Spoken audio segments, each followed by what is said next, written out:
Ou eu vou falar sobre 5 games que poderiam dar bons livros. Nesse vídeo vai ter bastante spoiler, então estejam avisados.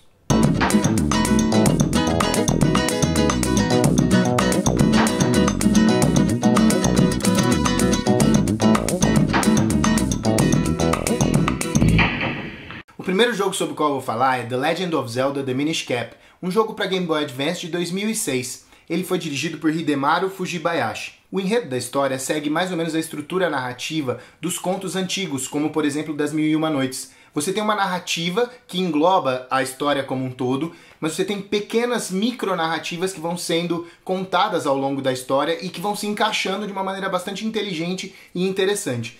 Ele tem toda uma estrutura de história infantil e o manual, que eu vou deixar o link aqui embaixo para vocês consultarem, direto no site da Nintendo, ele tem toda uma visualização, um jeito de ser que se parece com um livro de contos infantis. O segundo game é Portal, de 2007, da Valve Corporation. Foi lançado para PC, para Xbox 360 e para PlayStation 3. Os responsáveis pelo enredo são Eric Wolpaw e Chet Falizek.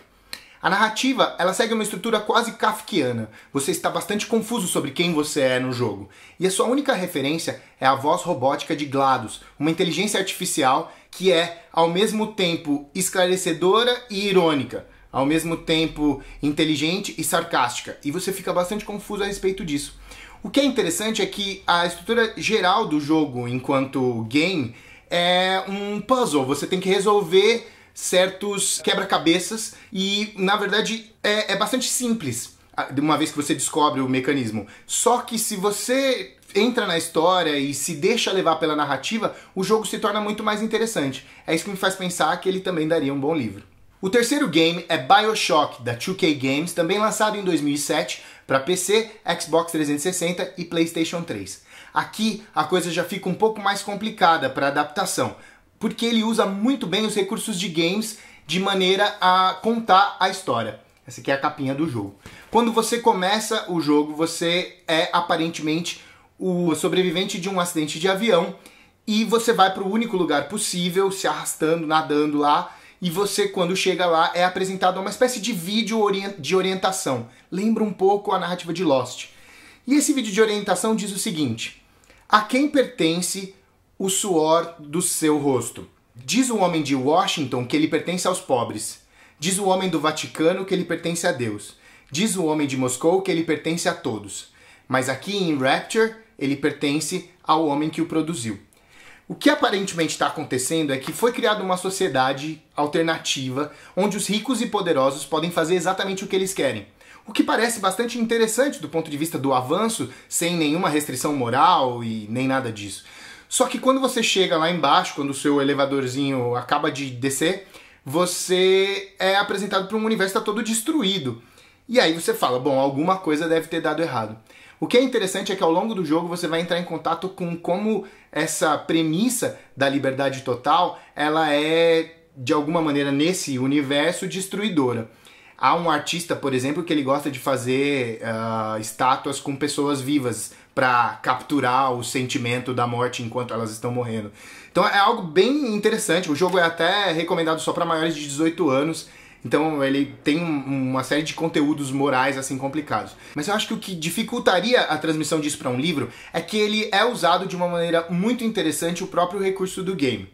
No final do jogo, você é confrontado com o próprio cara que escreveu essas frases a respeito da liberdade do que o homem deveria ter.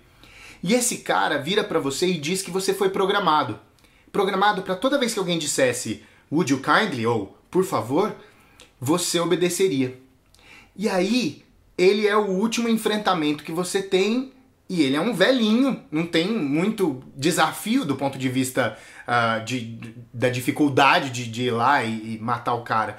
Só que ele te apresenta um desafio moral. Como jogador, ele diz: "Me mate, por favor". O que significa que, de alguma maneira, se você obedecer o que você está falando, você está provando que você é apenas um rato, que você é apenas alguém que segue o que todo mundo te manda fazer.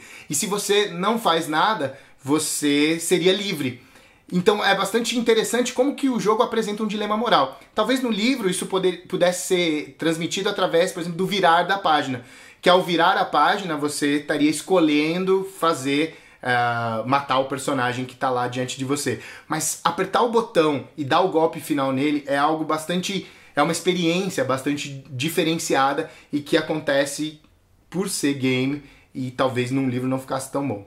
O quarto game é But That Was Yesterday, de 2010, desenvolvido por Michael Molinari. É um jogo indie criado em Flash e bastante simples, que não tem nenhuma palavra. Mas é muito interessante como é criada uma espécie de narratividade a partir de pequenos símbolos como ir para frente, olhar para trás e levantar-se. Veja, eu tô falando essas coisas como ir para frente, olhar para trás e levantar-se porque, de alguma maneira, mesmo sem palavras, o jogo constrói essa ideia. Olhar para trás no jogo But That Was Yesterday é como deixar um pouco de olhar para frente e encarar o passado, aquilo que te incomoda, por exemplo. Parece maluco o que eu tô dizendo aqui, mas se você experimentar o jogo, e o link tá aqui embaixo, você vai começar a entender mais ou menos o que eu quero dizer. Levantar-se, por exemplo, é uma coisa difícil depois que você passa por um trauma. No jogo, ele demonstra situações em que você tem um trauma e que um amigo, por exemplo, te ensina a se levantar. E aí ele mostra, por exemplo, a setinha para cima, que é tudo que você tem que fazer no teclado. Mas é interessante como ele, de alguma maneira, constrói uma narrativa. Seria talvez interessante ver a adaptação disso para um livro ilustrado. O quinto game, como diria Adorno, é o ponto nevrálgico da questão, ou, como diriam os moderninhos, mamilos. A polêmica é a seguinte: em várias discussões que eu já tive sobre o que é mais importante num jogo, se são os gráficos, se é a jogabilidade, se é a história, a gente acaba sempre chegando a discussões infinitas porque cada pessoa tem uma opinião. Mas na última vez que eu estava discutindo isso com os amigos, eu estava começando a pensar a respeito da jogabilidade. Gameplay, ou jogabilidade, é uma espécie de narrativa. Sendo assim, jogos como, por exemplo, o Mario, que tem exatamente a mesma narrativa toda vez, a princesa que tá lá e que tem que ser resgatada, aquela coisa simples, básica, até meio misógina, ela não se justifica por si só. E, entretanto, esses jogos são tão viciantes, é tão gostoso ficar fazendo aquela coisa de novo e de novo. Talvez o que explique isso é que, de maneira semiótica, talvez esteja acontecendo uma narrativa. Uma pequena lição sobre semiótica. Semiótica foi baseado nas narrativas. Um cara chamado Vladimir Prop um dia estudou vários contos russos e descobriu que eles se pareciam.